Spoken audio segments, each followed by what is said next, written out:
Hello students, again I welcome you all on our YouTube channel Nimbus Learning powered by Engineers Academy। ठीक है, आपको पता है कि अपन ने पिछले लेक्चर में बता दिया था कि this course is particularly design for the solid waste, कि जो कि बिहार में एक सॉलिड वेस्ट की वैकेंसी आई है उसके लिए पर्टिकुलरली अपन ने ये कोर्स डिजाइन करा है। तो वहां पर जो भी स्टूडेंट वहां पर इसकी तैयारी कर रहा है, because it is a golden opportunity for the BTech student also, not from the civil engineering background, it is also for the chemical background, architecture and other ones also. You can see the notification and you can see a video that is the panel discussion from the experts. तो आप वहां sir जिन्होंने अभी तक notification नहीं देखा है, जिनको ये पता नहीं है कि कौन कौन एलिजिबल है, तो वो जाके हमारे पैनल डिस्कशन वाले वीडियो को देख सकता है, जहां पर आपको इस वैकेंसी से रिलेटेड जो भी डिटेल इंफॉर्मेशन है वो आपको मिल जाएगी। ठीक है, तो अपन ने पहले लेक्चर में वहां पर सॉलिड वेस्ट, लिक्विड वेस्ट के बारे में डिस्कस करा था। लिक्विड वेस्ट में डिस्कस करा था कि लिक्विड वेस्ट कहां से आ सकता है, कितना आ सकता है, और वहां पर उस लिक्विड वेस्ट की फिजिकल क्वालिटी, फिजिकल कैरेक्टरिस्टिक्स क्या क्या हो सकते हैं। तो वो चीज अपन ने वहां पर डिस्कस कर ली थी। उसमें अपन ने डिस्कस कर लिया था कि वहां पर जैसे पैथोजेंस है, बैक्टीरिया है, ऑर्गेनिक पार्टिकल्स है, वो कौन से सीवेज से आते हैं, या डोमेस्टिक सीवेज की वजह से कौन से कंटेमिनेंट पानी सीवेज में ऐड होता है, इंडस्ट्रियल सीवेज की वजह से कौन सा कंटेमिनेंट ऐड होता है। वहां पर कलर है तो कलर कहां से आ रहा है, कलर यदि पानी का फ्रेश सीवेज का वो जो कलर होता है वो ग्रे कलर होता है, टाइम के साथ साथ जो कलर है वो ब्लैक कलर हो जाता है, उसको अपन सेप्टिक बोलते हैं। That is very important questions. उसके बाद में अपन अब आज की क्लास में अपन यहां पर डिस्कस करेंगे chemical characteristics of the sewage. किसके डिस्कस करेंगे यहां पर अपन? Chemical characteristics of the sewage. तो chemical characteristics of the sewage में सबसे पहले अपन बात करते हैं यहां पर पीएच की। Chemical characteristics of the sewage में यदि बात करते हैं तो पहली बात करते हैं अपन पीएच की। आपको पता है पीएच का मतलब होता है पावर ऑफ हाइड्रोजन, और पीएच को अपन कैसे कैलकुलेट करते हैं? पीएच इक्वल टू होता है minus log 10H plus ion. यही होता है क्या? Minus log H plus ion. आपको ये पता होगा कि POH, यदि यहां पर जो H है वो मिलीग्राम पर लीटर नहीं है, ग्राम पर लीटर नहीं है, ये कंसंट्रेशन है, जिसको अपन किस में लिखेंगे? यहां पर मोल पर लीटर में लिखेंगे। किस में लिखेंगे? मोल पर लीटर में लिखेंगे। इसी तरह यदि मैं यहां पर POH की बात करता हूं तो POH क्या होगा? Minus log 10OH minus ion. होगा या नहीं होगा? ठीक है। और यदि अपन बात करते हैं यहां पर पीएच प्लस पीओएच की, तो आपको ये पता है, अपन बचपन में पढ़ चुके हैं, pH plus pOH equal to क्या होता है? वहां पर 14 होता है। ठीक है। यदि वहां पर पीएच की वैल्यू वहां पर 0 से 7 होती है तो उसको क्या बोलते हैं? वहां पर एसिडिक नेचर। पीएच की वैल्यू यदि 7 होती है तो उसको अपन क्या बोलते हैं? वहां पर न्यूट्रल। और पीएच की वैल्यू यदि वहां पर 7 से 14 के बीच होती है, पीएच की वैल्यू यदि वहां पर 7 to 14 होती है, तो इसका मतलब वहां पर उसका नेचर कौन सा होता है? वहां पर बेसिक नेचर या एल्केलाइन नेचर। बेसिक नेचर भी बोल सकते हैं, या उसको अपन एल्केलाइन नेचर भी बोला जा सकता है। तो ये होता है वहां पर पीएच के रिगार्डिंग बातें। ठीक है, लिख लीजिए यहां पर। अब यदि बात करते हैं कि सर जो सीवेज होता है वो एल्केलाइन होता है, एसिडिक होता है, या न्यूट्रल होता है, अपना क्वेश्चन ये आता है। ठीक है, तो यदि अपन बात करते हैं यहां पर, तो अपना जो सीवेज होता है, सीवेज की यदि मैं बात करता हूं तो सीवेज का जो नेचर होता है वो क्या होता है? वहां पर एल्केलाइन होता है। सीवेज का जो नेचर होता है वो क्या होता है? वहां पर एल्केलाइन होता है। सीवेज का जो नेचर है वो क्या होता है? वहां पर एल्केलाइन होता है। ठीक है, लेकिन वहां पर जैसे जैसे टाइम पास होता है, मतलब जैसे जैसे टाइम निकलता है, तो वहां पर क्या हो जाता है? जो सीवेज है उसमें वहां पर एरोबिक और एनारोबिक रिएक्शन हो जाएगी, ऑर्गेनिक पार्टिकल का कंपोजिशन हो जाएगा एरोबिक एनारोबिक रिएक्शन के द्वारा। तो वहां पर एसिड बन जाते हैं, ऑर्गेनिक पार्टिकल के डीकंपोजिशन के द्वारा वहां पर एसिड बन जाते हैं। तो जो सीवेज है उसका नेचर क्या हो जाता है, वहां पर एसिडिक नेचर हो जाता है। सीवेज का जो नेचर है वहां पर कौन सा नेचर हो जाता है, वहां पर एसिडिक नेचर हो जाता है। बात समझ आई यानी इंपॉर्टेंट है ये आपसे एग्जाम में पूछा जा सकता है कि what is the nature of the sewage. Sewage का नेचर स्टार्टिंग में एल्कलाइन होता है, लेकिन वहां पर एरोबिक और एनारोबिक रिएक्शन के द्वारा ऑर्गेनिक पार्टिकल का डीकंपोजिशन हो जाता है और ऑर्गेनिक पार्टिकल के द्वारा वहां पर एसिड बन जाते हैं और वहां पर जो सीवेज है उसका नेचर क्या हो जाता है, वहां पर एसिडिक नेचर हो जाता है। बात समझ आई या नहीं आई, बोलिए बात समझ आई या नहीं आई? तो लिख लीजिए यहां पर जिनको भी लिखना है, ठीक है। तो अगला जो कैरेक्टरिस्टिक्स होता है, अगला नेक्स्ट कैरेक्टरिस्टिक्स आएगा यहां पर क्लोराइड कंटेंट। नेक्स्ट कैरेक्टरिस्टिक्स क्या आएगा यहां पर, क्लोराइड कंटेंट। नेक्स्ट कैरेक्टरिस्टिक्स क्या होगी यहां पर, क्लोराइड कंटेंट। अब बात करते हैं क्लोराइड कंटेंट की। पहला क्वेश्चन ये आता है कि कौन से सीवेज में क्लोराइड कंटेंट ज्यादा होता है, डोमेस्टिक में ज्यादा होता है, इंडस्ट्रियल में ज्यादा होता है। डोमेस्टिक सीवेज में भी किस एक्टिविटी के द्वारा वहां पर क्लोराइड कंटेंट आ रहा है। क्लोराइड कंटेंट यदि अपन डोमेस्टिक सीवेज की बात करते हैं तो डोमेस्टिक सीवेज में वहां पर जो क्लोराइड कंटेंट है मेनली किसकी वजह से आता है, वहां पर किचन एंड बाथरूम की वजह से आता है। किचन एंड बाथरूम के सीवेज की वजह से वहां पर जो सीवेज है उसमें क्लोराइड कंटेंट की क्वांटिटी ज्यादा आती है। और देखा गया है यदि अपन लिमिट की नॉर्मल क्लोराइड कंटेंट की बात करते हैं, नॉर्मल क्लोराइड कंटेंट की बात करते हैं अपन सीवेज में, नॉर्मल क्लोराइड कंटेंट की यदि मैं सीवेज में बात करता हूं तो normal chloride content in domestic sewage जो होता है वो कितना होता है, वहां पर 120 मिलीग्राम पर लीटर। कितना होता है वहां पर, 120 मिलीग्राम पर लीटर होता है, ठीक है। अब अगली चीज आती है कि सर यदि इससे ज्यादा यदि क्लोराइड कंटेंट आ रहा है तो इसका मतलब क्या समझेंगे। यदि किसी सीवेज में इससे ज्यादा क्लोराइड कंटेंट आ रहा है तो इसका मतलब क्या हुआ, उस सीवेज में इंडस्ट्रियल वेस्ट है। उस सीवेज में कौन सा वेस्ट आ गया, इंडस्ट्रियल वेस्ट मिक्स हो रहा है। इसमें क्या हो रहा है, वहां पर इंडस्ट्रियल वेस्ट मिक्स हो रहा है, क्योंकि वहां पर देखा गया ये कि डोमेस्टिक सीवेज में क्लोराइड कंटेंट लगभग 120 मिलीग्राम पर लीटर ही होता है। लेकिन यदि अपन बाद में दूसरी बात करते हैं कि वहां पर यदि इससे ज्यादा हो जाता है तो इसका मतलब यह समझते हैं कि वहां पर कोई ना कोई इंडस्ट्रियल सीवेज मिला है, इंडस्ट्रियल वेस्ट मिला है। और इंडस्ट्री में भी कौन सा, आइसक्रीम प्लांट, मीट फैक्ट्री, इन सब में जो मेनली क्लोराइड कंटेंट का सोर्स है वो कौन सी है, वहां पर ice cream factory, ice cream plant, ice cream plant, meat कि कहीं पर मीट की फैक्ट्री होती है तो मीट, ये सब क्या है वहां पर, ये सब क्या है वहां पर क्लोराइड कंटेंट के सोर्स है इन द इंडस्ट्रियल सीवेज में। आई बात समझ में नहीं आई, बोलिए बात समझ आई या नहीं आई? अब आता है कि वहां पर क्लोराइड कंटेंट, अब यहां पर आता है कि क्लोराइड कंटेंट को कैसे मेजर करा जाए। बेटा अपन ने पढ़ भी रखा होगा, आपने पढ़ भी रखा होगा वेस्ट वाटर में, यदि नहीं पढ़ रखा तो कोई बात नहीं, अपन यहां पढ़ने के लिए बैठे कि वहां पर किसी भी पानी में या सीवेज में तो क्लोराइड कंटेंट होता है। क्लोराइड कंटेंट का मेजरमेंट कैसे करेंगे, यहां पर क्लोराइड कंटेंट का मेजरमेंट टाइट्रेशन प्रोसेस के द्वारा करेंगे। किसके द्वारा करेंगे, वहां पर टाइट्रेशन प्रोसेस के द्वारा करेंगे।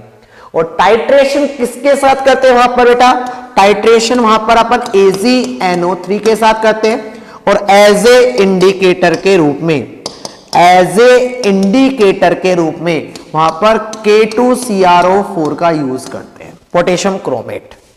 एज ए इंडिकेटर के रूप में अपन क्या यूज करते हैं, वहां पर पोटेशियम क्रोमेट का यूज करते हैं। और सिल्वर नाइट्रेट अपन किसके रूप में रहते हैं, रिएक्शन के रूप में यूज करते हैं, मतलब सीवेज को इसके साथ टाइट्रेट कराते हैं। बात समझ आई या नहीं आई, बोलिए बात समझ आई या नहीं आई? समझ आ गई, लिख लीजिए इसको, यहां से भी क्वेश्चन बन सकता है। और इस मेथड को अपन क्या बोलते हैं, वहां पर इस मेथड को बोला जाता है वहां पर मोर्स मेथड। इस मेथड का एक पर्टिकुलर नाम है मोर्स मेथड। तो आपको यदि क्वेश्चन पूछ लिया जाता है कि क्लोराइड कंटेंट का मेजरमेंट कौन से मेथड के द्वारा करते हैं, तो क्लोराइड कंटेंट का मेजरमेंट किसके द्वारा करते हैं, वहां पर मोर्स मेथड के द्वारा करते हैं। क्लोराइड कंटेंट का मेजरमेंट किसके द्वारा करते हैं, वहां पर मोर्स मेथड के द्वारा करते हैं, जिसमें अपन सीवेज को AgNO3 के साथ टाइट्रेट करते हैं, एज ए इंडिकेटर के रूप में K2CrO4 का यूज करते हैं। क्लियर है? चलो अपन आगे बात करते हैं। नेक्स्ट जो वहां पर इंप्योरिटी हो सकती है वो होती है वहां पर नाइट्रोजन कंटेंट। नेक्स्ट जो होती है वो कौन होता है, वहां पर नाइट्रोजन कंटेंट।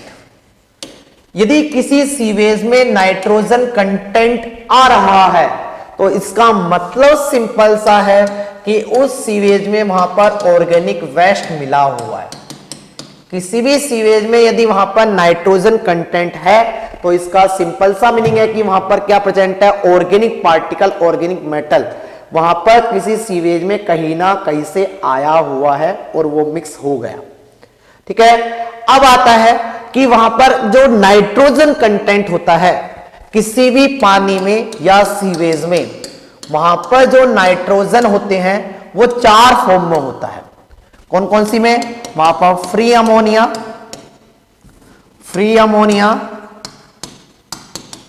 दूसरा होता है वहां पर ऑर्गेनिक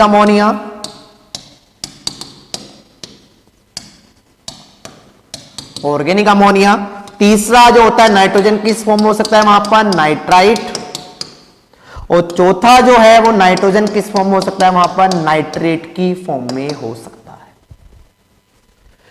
नाइट्रोजन कंटेंट किसी भी सीवेज में या वेस्ट या रो वाटर में जो नाइट्रोजन है वो 4 फॉर्म में हो सकता है, free ammonia, organic ammonia, nitrite and nitrate. Free ammonia, organic ammonia, nitrite and nitrate. Free ammonia का मतलब क्या है कि वहां पर ऑर्गेनिक पार्टिकल अभी मिक्स हुआ है। फ्री अमोनिया का मतलब क्या है कि वहां पर ऑर्गेनिक पार्टिकल अभी मिक्स हुआ है सीवेज में। ऑर्गेनिक अमोनिया का मतलब क्या है कि वहां पर ऑर्गेनिक पार्टिकल पहले ही मिक्स हो गया और वह अमोनिया, और वहां पर अमोनिया ऑर्गेनिक पार्टिकल के साथ में बॉन्ड बना चुका है।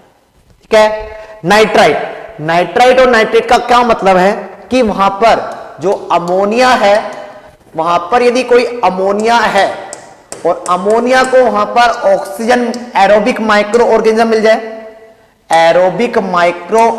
मिल जाए, और इन एरोबिक माइक्रो ऑर्गेनिज्म के साथ वहां पर ऑक्सीजन अवेलेबल हो, तो जो अमोनिया है, अमोनिया सबसे पहले वहां पर नाइट्राइट में और ये नाइट्राइट जो है वो किस में कन्वर्ट हो जाता है, वहां पर नाइट्रेट में कन्वर्ट हो जाता है। नाइट्राइट किस में कन्वर्ट हो जाता है, वहां पर नाइट्रेट में कन्वर्ट हो जाता है।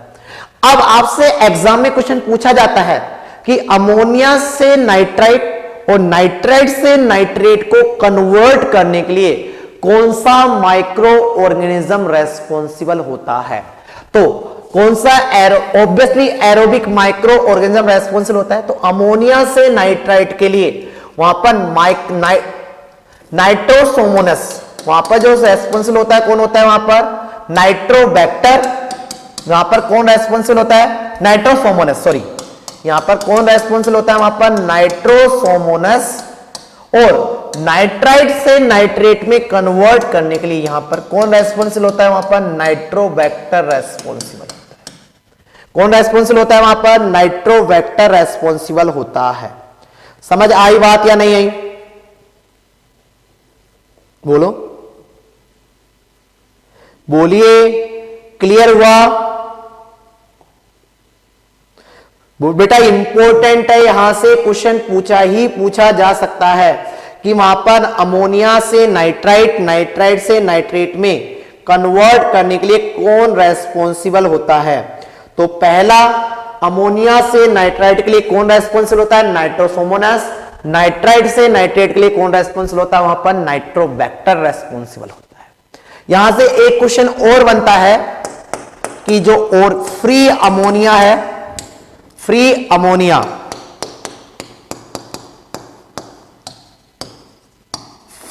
अमोनिया प्लस ऑर्गेनिक अमोनिया, इन दोनों को कंबाइंड रूप से free ammonia and organic ammonia, इन दोनों को कंबाइंड रूप से क्या बोला जाता है वहां पर? कजरधार अमोनिया। स्पेलिंग गड़बड़ हुई है, कजेधार अमोनिया।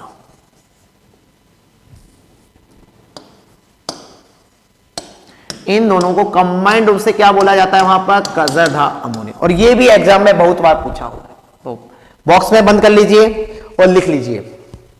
इन दोनों को भी एग्जाम में बहुत बार पूछा हुआ है, तो आपको याद होना चाहिए। लिख लीजिए, लिख लीजिए।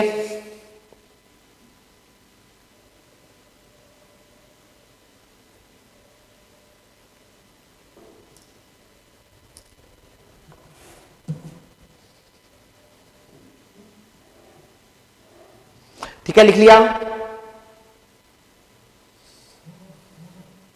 आगे अपन बात करते हैं। अब नेक्स्ट जो chemical water quality, chemical characteristics of the sewage जो आता है, वो आता है यहां पर डिसॉल्व ऑक्सीजन। बहुत ही इंपॉर्टेंट है, वेरी वेरी इंपॉर्टेंट, बहुत ही इंपॉर्टेंट है। यहां से क्वेश्चन आएगा ही आएगा, ये मान के चलो।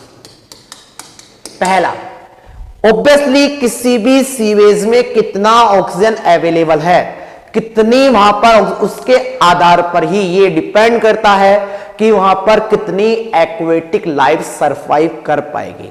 तो डोमेस्टिक डिसॉल्व ऑक्सीजन का मतलब क्या हो गया? किसी भी सीवेज में वहां पर कितनी ऑक्सीजन डिसॉल्व फॉर्म में है, ठीक है, उसको बोला जाता है डिसॉल्व ऑक्सीजन। और किसी पर्टिकुलर टेम्परेचर पर किसी सीवेज में कितनी मैक्सिमम, क्योंकि अपन ने अभी अभी बोला है कि कल के लेक्चर में अपन ने देखा था कि टेम्परेचर जैसे ही बढ़ता है तो बायोलॉजिकल रिएक्शन चेंज होती है। तो इसका मतलब क्या हुआ? यदि टेम्परेचर वहां पर चेंज हो गया तो वहां पर बायोलॉजिकल रिएक्शन भी वहां पर चेंज हो जाएगी। और बायोलॉजिकल रिएक्शन आपको पता है या तो ऑक्सीजन की प्रेजेंस में होती है या ऑक्सीजन की एब्सेंस में होती है। और यदि वहां पर ऑक्सीजन अवेलेबल है तो ऑक्सीजन की प्रेजेंस में होगी। और ऑक्सीजन की प्रेजेंस में वहां पर मतलब माइक्रो ऑर्गेनिज्म ने वहां पर यदि ऑक्सीजन को यूज कर लिया तो वहां पर ऑक्सीजन की क्वांटिटी क्या हो जाएगी? वहां पर चेंज हो जाएगी। इसीलिए the oxygen present in the water is depend on the temperature, कि वहां पर टेम्परेचर क्या है उस पर डिपेंड करता है। क्या करता है? वहां पर टेम्परेचर पर डिपेंड करता है कि वहां पर टेम्परेचर कितना है। तो इसीलिए बोला जाता है at a particular temperature, at a particular temperature maximum oxygen present in water, maximum oxygen present in water, maximum oxygen present in water is known as saturation dissolved oxygen, is known as saturation dissolved oxygen, saturation dissolved oxygen, saturation dissolved oxygen। आपको यह भी पता होगा कि जैसे जैसे यदि वहां पर, कि यहां पर एक पॉइंट भी है, यदि dissolve oxygen, if dissolve oxygen, if dissolve oxygen, कि वहां पर यदि dissolve oxygen, if dissolve oxygen less then, यदि वहां पर डिसॉल्व ऑक्सीजन वहां पर लेस देन 4 ppm हो जाता है, यदि वहां पर डिसॉल्व ऑक्सीजन की क्वांटिटी 4 ppm से कम हो जाती है तो वहां पर एक्वेटिक लाइफ सरवाइव नहीं कर पाती है। If dissolve oxygen less than 4 ppm then aquatic life does not survive, then aquatic life does not survive, does not survive. तो एक्वेटिक लाइफ वहां पर सर्वाइव नहीं कर पाए। बात समझ आई या नहीं आई? बोलो, क्लियर है? तो मैंने ये स्टेटमेंट भी आप लिख सकते हो कि यदि वहां पर बायोलॉजिकल रिएक्शन हो रही है और बायोलॉजिकल रिएक्शन ज्यादा होगी तो वहां पर ऑक्सीजन इज यूटिलाइज हो जाएगा, वहां पर ऑक्सीजन क्या हो जाएगा? माइक्रो ऑर्गेनिज्म के द्वारा यूटिलाइज हो जाएगा। और माइक्रो ऑर्गेनिज्म के द्वारा यदि ऑक्सीजन को यूटिलाइज हो जाएगा, मतलब बायोलॉजिकल रिएक्शन यदि बढ़ रही है तो यूटिलाइजेशन, ऐसे लिखो, यूटिलाइजेशन ऑफ ऑक्सीजन क्या हो जाएगा? वहां पर इंक्रीज हो जाएगा। और यदि ऑक्सीजन का यूटिलाइजेशन इंक्रीज हो जाएगा तो उस सीवेज में डिसॉल्व ऑक्सीजन क्या हो जाएगी, वहां पर कम हो जाएगी। तो उसमें वहां पर डिसॉल्व ऑक्सीजन क्या हो जाएगी, वहां पर कम हो जाएगी। पता है बात, ये बात का। अगली इंपॉर्टेंट पॉइंट जो कि बहुत ही इंपॉर्टेंट है कि किसी भी सीवेज में या किसी पानी में डिसॉल्व ऑक्सीजन का मेजरमेंट कैसे करोगे। किसी सीवेज में या किसी पानी में वहां पर डिसॉल्व ऑक्सीजन का मेजरमेंट कैसे करोगे। तो किसी भी सीवेज में या किसी पानी में डिसॉल्व ऑक्सीजन का मेजरमेंट कैसे करते हैं अपन, रिंकल्स मेथड के द्वारा करते हैं। किसी सीवेज में या किसी पानी में जो डिसॉल्व ऑक्सीजन है उनका मेजरमेंट कैसे करते हैं अपन, वहां पर रिंकल्स मेथड के द्वारा करते हैं। किसके द्वारा करते हैं, वहां पर रिंकल्स मेथड के द्वारा करते हैं।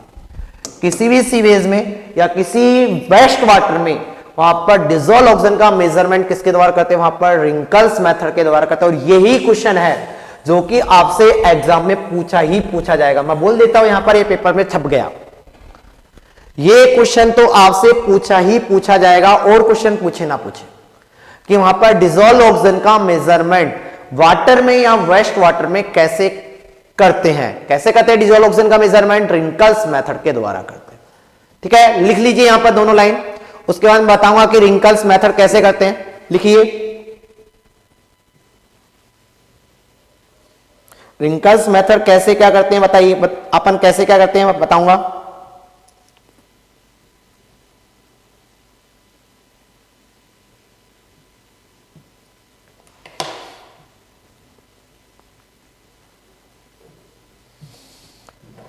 लिख लिया, चलो। अब आता है कि रिंकल्स मेथड में रिएक्शन कैसे होती है, रिंकल्स मेथड कैसे करते हैं। देखो, रिंकल्स मेथड में अपन जो सैंपल होता है, सैंपल को अपन MnSO4 ठीक है प्लस NaOH प्लस Ki इन तीनों के साथ टाइट्रेट कराते हैं। सैंपल को अपन, जो भी वाटर सैंपल है, वाटर सैंपल को अपन MnSO4 NaOH और Ki के साथ क्या कराते हैं, वहां पर टाइट्रेट कराते हैं। किसके साथ टाइट्रेट कराते हैं, वहां पर इसके साथ टाइट्रेट कराते हैं। अब यहां पर दो पॉसिबिलिटी हो सकती है, एक तो वहां पर ऑक्सीजन प्रेजेंट हो, एक तो वहां पर ऑक्सीजन एब्सेंस हो, एब्सेंट। वैसे यहां पर ये लिख रहा हूं मैं ऑक्सीजन एब्सेंट, एक तो यहां पर ऑक्सीजन एब्सेंट हो, दूसरा यहां पर ऑक्सीजन प्रेजेंट हो, दूसरा यहां पर क्या हो, ऑक्सीजन प्रेजेंट हो। इसके अलावा कोई तीसरी पॉसिबिलिटी बन सकती है क्या, नहीं बन सकती। दो ही पॉसिबिलिटी बन सकती है, या तो ऑक्सीजन एब्सेंट हो या ऑक्सीजन प्रेजेंट हो। ठीक है, ऑक्सीजन यदि एब्सेंट है, वहां पर डिसॉल्व ऑक्सीजन नहीं है, तो वहां पर बनेगा MnOH का होल ट्वाइस। मतलब वहां पर जो सैंपल है, सैंपल का कलर क्या आ जाएगा, वहां पर व्हाइट कलर आ जाएगा। यदि आपने सैंपल को MnOH का whole MnSO4 NaOH plus Ki के साथ टाइट्रेट कराते हो, और वहां पर यदि सैंपल का कलर वहां पर व्हाइट कलर आ जाता है, सैंपल का कलर क्या आ जाता है, वहां पर व्हाइट कलर आ जाता है, तो इसका मतलब आप क्या समझोगे कि उस सैंपल में ऑक्सीजन प्रेजेंट नहीं है। समझ आई बात, क्या कहना चाह रहा हूं मैं, क्या कहना चाह रहा हूं, समझ आया। सैंपल को यदि आपने MnSO4 NaOH प्लस Ki के साथ टाइट्रेट कराते हो, और वहां पर टाइट्रेट कराने के बाद सैंपल का कलर यदि वहां पर व्हाइट कलर आ जाता है, तो इसका सिंपल सा मीनिंग आप ये समझोगे कि वहां पर उस सैंपल में क्या नहीं है, वहां पर ऑक्सीजन प्रेजेंट नहीं है, मतलब ऑक्सीजन एब्सेंट है। क्लियर है, बोलिए, कोई भी डाउट है यहां पर, बोलो, कोई भी डाउट है या नहीं है। यदि वहां पर ऑक्सीजन प्रेजेंट है, यदि वहां पर ऑक्सीजन प्रेजेंट है, तो वहां पर क्या बन जाएगा, MnO2 बनेगा। क्या बनेगा, वहां पर MnO2 बनेगा। मतलब हमारे सैंपल का कलर क्या आ जाएगा, वहां पर रेडिश ब्राउन कलर आ जाएगा। सैंपल का कलर क्या आ जाएगा, वहां पर रेडिश ब्राउन कलर आ जाएगा। यदि आपके सैंपल को MnSO4 plus NaOH plus Ki के साथ टाइट्रेट कराते हैं, और आपके पानी का कलर वहां पर रेडिश ब्राउन कलर आ जाता है, वहां पर सैंपल का कलर, सीवेज का कलर आपका रेडिश ब्राउन कलर हो जाता है, तो इसका मतलब क्या समझोगे कि वहां पर ऑक्सीजन प्रेजेंट है। यदि वहां पर जो कलर है वो व्हाइट कलर आता है तो इसका मतलब क्या समझोगे कि वहां पर ऑक्सीजन एब्सेंट है। समझ आई बात या नहीं आई? बहुत ही इंपॉर्टेंट है। आपसे एक क्वेश्चन सीधा ये पूछ लिया जाता है रिंकल्स मेथड में। हमने रिंकल्स मेथड के द्वारा अपन क्वेश्चन कैसे आता है देखो, रिंकल्स मेथड के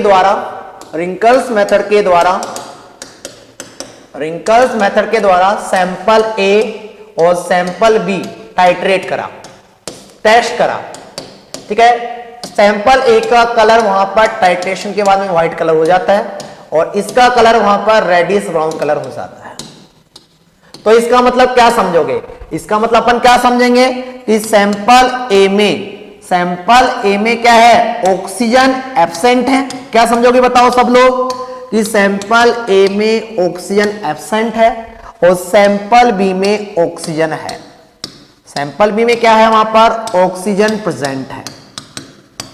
समझ आई बात या नहीं आई? बोलो, बात समझ आई या नहीं आई? तो यहां पर इस तरह आपसे क्वेश्चन पूछा जा सकता है। तो नोट कर लीजिए इस रिएक्शन को आप नोट कर लीजिए।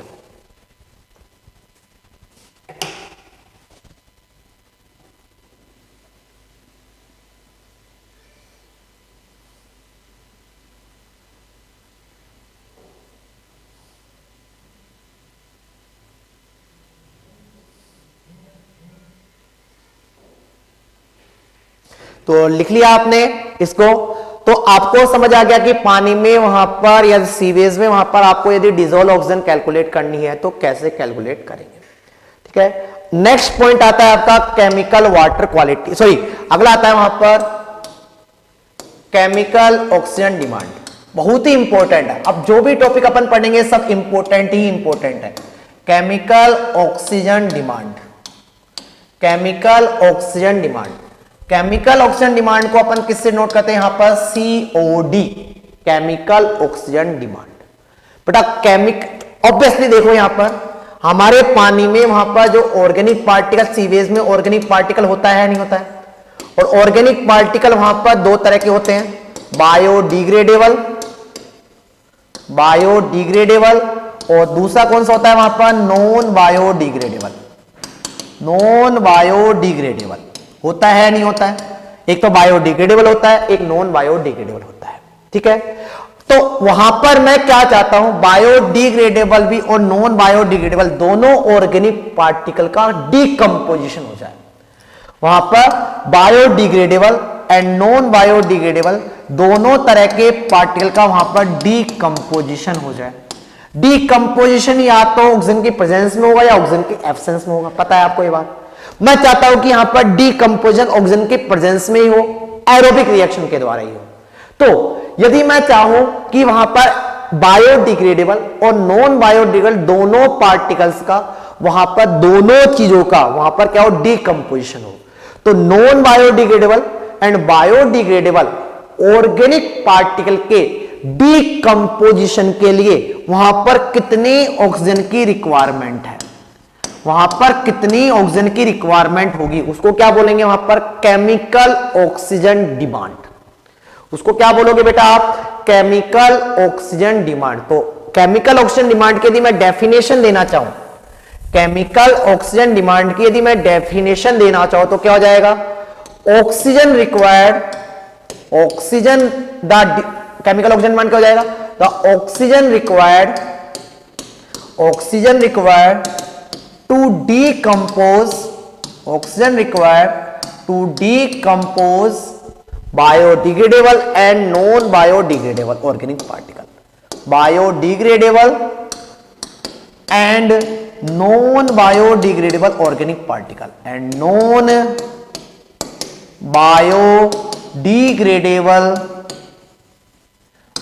biodegradable organic particle, biodegradable and non biodegradable organic particle.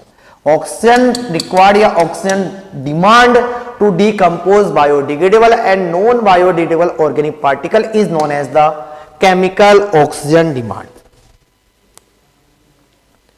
ठीक है। अब आता है कि आप कैसे कैलकुलेट करोगे वहां पर केमिकल ऑक्सीजन डिमांड को।